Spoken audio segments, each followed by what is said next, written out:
वर्षाचा मध्य हा तुळ राशीच्या लोकांसाठी नक्कीच चांगला असणार आहे. खास करून कौटुंबिक वातावरणात शांतता आणि एकोप्याचं वातावरण निर्माण करणारा असणार आहे. घरात एकमेकांबद्दल प्रेम वाढेल. मगाशी म्हटलं तसं घरासंदर्भातही एखादा मोठा निर्णय होऊ शकतो. घराचं बांधकाम करणं असेल, घराची दुरुस्ती किंवा सजावट या संदर्भात, वास्तू संदर्भात एखादा मोठा निर्णय सुद्धा होऊ शकतो.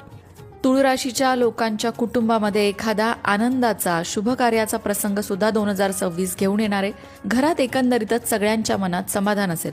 जे अविवाहित आहेत त्यांचे लग्नाचे योग सुद्धा 2026 मध्ये आहेत. आता जे प्रेमात आहेत त्यांच्याबद्दल बोलूया. जोडीदाराशी लहान सहान गोष्टींवरनं वाद होऊ शकतात. कुटुंबात सुद्धा जुन्या गोष्टींवरनं तणाव निर्माण होऊ शकतो. पण तुम्ही शांत राहायला हवं. नातं परिपक्व होण्यासाठी योग्य तो वेळ देण्याची गरज आहे. जे लोक सिंगल आहेत, ज्यांच्या आयुष्यात अजूनही कोणी आलेलं नाही, त्यांच्या आयुष्यात एखादी खास व्यक्ती 2026 घेऊन येऊ शकतं.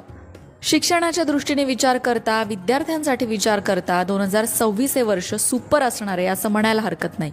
कारण विद्यार्थ्यांची एकाग्रता वाढणार आहे, अभ्यासात सुधारणा होणार आहे. परदेशात शिक्षणाच्या संधी जर तुम्ही शोधत असाल तर ती संधी सुद्धा तुम्हाला 2026 हे देऊ शकतं. खास करून जे क्रिएटिव्ह फील्डमधलं शिक्षण घेत आहेत, आर्ट, म्युझिक, फॅशन, डिझायनिंग या क्षेत्रांमधल्या मुलांसाठी मोठं यश 2026 देऊन जाऊ शकतं. तुळ राशीच्या लोकांनी 2026 मध्ये स्वतःच्या मानसिक स्वास्थ्याकडे लक्ष देण्याची गरज मात्र असणार आहे. आतापर्यंत तुम्ही स्वतःच्या मानसिक स्वास्थ्याकडे अजिबात लक्ष दिलं नसणार आहे. पण आता योग्य तो आराम, मनाला चांगल्या वाटतील अशा गोष्टी करणं, एखादा छंद जोपासणं, मेडिटेशन, ध्यानधारणा करणं, प्राणायाम करणं, मानसिक स्वास्थ्यासाठी या गोष्टी करणं अत्यंत आवश्यक आहे. कारण मगाशी म्हटलं तसं मोठा निर्णय 2026 मध्ये तुम्हाला घ्यावा लागू शकतो आणि त्यासाठी तुम्ही मानसिकदृष्ट्या सक्षम असणं, मानसिकदृष्ट्या शांत असणं आवश्यक आहे. म्हणून 2026 मध्ये मानसिक स्वास्थ्याची काळजी तुळ राशीच्या लोकांनी घ्यायची आहे. कारण जेव्हा आपण अजिबात चिडलेलो नसतो, रागात नसतो, खूप दुःखी नसतो, खूप आनंदी देखील नसतो, तेव्हाच आपण योग्य निर्णय घेऊ शकतो.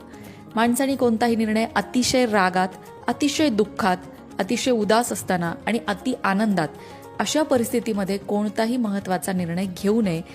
कारण तो निर्णय चुकण्याची दाट शक्यता असते. कोणतीही एक भावना जेव्हा माणसाच्या मनावरती हवी झालेली असते तेव्हा व्यक्ती सर्वांगीण विचार करू शकत नाही. एकांगी विचार करतो आणि निर्णय घेतो आणि तिथेच चूक होते. म्हणून महत्त्वाचे निर्णय घेताना मन शांत ठेवण्याचा नक्की प्रयत्न करावा. येणाऱ्या नवीन वर्षाच्या तुम्हाला खूप खूप शुभेच्छा.